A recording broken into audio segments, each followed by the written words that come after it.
so good at it. And I just have to ask, how much of voice acting, when you guys get scripts, how often do you get them in advance or do you get them cold? Usually never, depending on the project. I get them, but I never read them.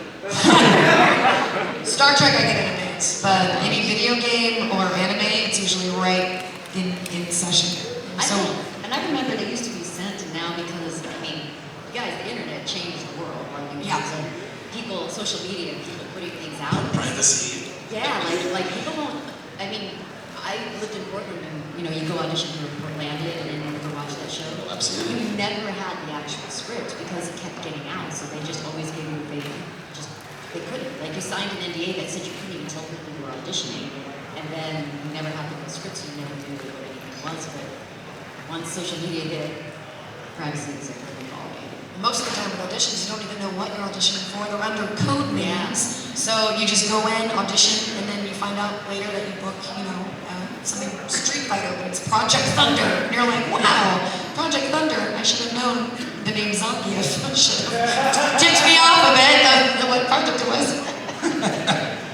And since we only have 3 minutes left, and I'm sure there are some people in the audience who would like to do voiceover, what are some words of wisdom and advice that you can impart onto people?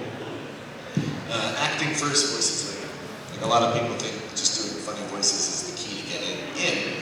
It might be, but the key to staying in the room is good acting. Because if you don't care for any of the characters that you're watching, then it just kind of falls apart. So concentrate on acting first. I definitely agree, and be aware of your surroundings. If he's jogging, if your character is jogging, or movements, physicality, because that voice is gonna resonate to that voice for that character. That's what. I also would say, do you?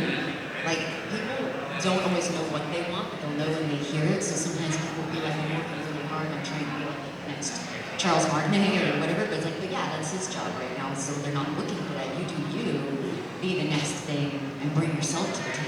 I think people get excited by something they weren't expecting. I was just going to say, you can really let your passion drive you too. I think everybody that's in this room right now shares the passion and love of animation, video games, pop culture.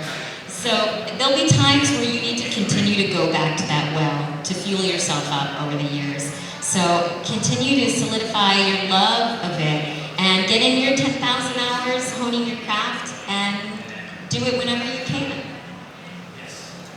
I always suggest to people to also, even if you have no musical talent whatsoever, take some singing lessons because it helps you learn the tone of your voice, helps you with knowing what kind of pitches you can do, your range, and also teaches you how to breathe properly, how to scream properly. And also check out iwannabeavoiceactor.com. D. Bradley Baker has made a website that has a wealth of information for you that we don't even have to tell you anything. Also want to add to that Allison Packard actually has a wonderful podcast too with tons of information. Tell us a little bit about that real quick to send us on everything. Yeah, so I have a podcast called Allison's Wonderland where I interview people that work in animation and video games. A lot of voice actors, because that's who I know, but also show creators, editors, writers, sound engineers. So you can learn about all the different facets of what we do in video games and animation. The behind the scenes, how we make things, and how people have built their careers. So you can check it out. It's on YouTube, as well as anywhere you listen to podcasts. It's Allison with a C and a Y. Thanks, Jeff. No problem, and that's a good note to end the panel on. So join me in thanking Najee Jeter, Allison Packard, Bobby Gordon, Eric Bowser, Laura Faye Smith, and Brianna Nickelcopper for joining us for this Pasadena Comic-Con voiceover panel. We'll take one quick question. Knickerbocker had to say because she didn't get a chance to give I'm sorry, pearls of Brian. wisdom. Everybody else said. I was just going to say we're all going to be signing, so if you want to stop by and say hi to us, that'd be awesome. We're all going to be going to our booths right now. Come to our booths. We want to see y'all there. We gotta go. Thank y'all.